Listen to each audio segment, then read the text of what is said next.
Dami talaga mga pintas sira sa mundo, dahil sa babalo na ito madaming package ang natatanggap.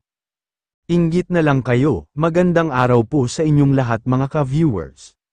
Shout out sa lahat ng Team Medeth communities around the globe. At sa lahat ng Solid Medeth, Silent Independent supporters. Binabati ko po kayong lahat, paki-like and share naman ng videos natin guys. Hayaan mo na lang bunso ang mga basher kasi nakikilala ka na ng maraming tao at dami na ang subscribers mo.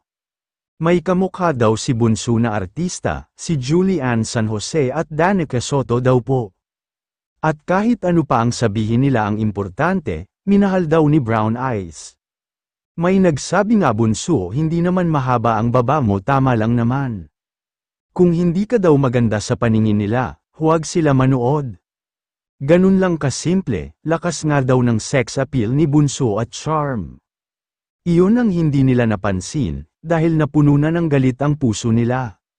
You have sense of humor, that is why I like your channel. Nasabi naman ng isang viewer, linawin lang daw ni bunso na may nagsasabi daw na duling daw yung basher. Nasabi niya, the beauty is in the eye of the beholder. Kung hindi ka daw marunong mag-appreciate o makita ang ganda ng iba ay ganun ka din. Di mo na-appreciate ang sarili mong ganda, kaya hindi daw siya naiinis. Nagagalit o nasasaktan sa mga nagsasabi na pangit daw siya. Pango ang ilong, hindi daw siya sexy, pangit daw ipin niya. Babalo daw siya, kundi naaawa daw siya sa kanila na tumanda na daw sila. Na hindi nila nakikita at natatanggap ang kapintasan nila sa sarili nila. Ang mga taong pintas sira daw ay mga insecure at hindi mo mapagkakatiwalaan. Hindi daw self-secured sa sarili, physically and emotionally. Kaya iniiwasan daw niya ang mga taong ganyan sa mga friends niya. Sinisikap daw ni bunso na i-build nila ang self-confidence.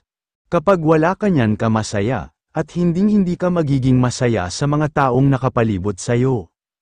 Kasi wala kang acceptance, naiinggit ka sa blessings ng iba. Hindi daw nakakainis ang mga mapanglait, kundi nakakaawa daw sila. Sana daw sa mga bashers na tumambay sa live ni bunso ay may matutunan kayo sa mga sinasabi daw ni bunso. Huwag nyo daw i-take as personal attack against you. Rather think if may matutunan ba kayo sa mga sinasabi daw ng ibang tao. Dun daw nag-uumpisa ang growth ng isang tao. Kailangan mo lang daw buksan ang isipan mo, ang puso mo para makapag-isip-isip ka ng mabuti. Hanggang dito po muli mga ka-viewers, happy and healthy community is our priority. Maraming salamat po sa inyong lahat.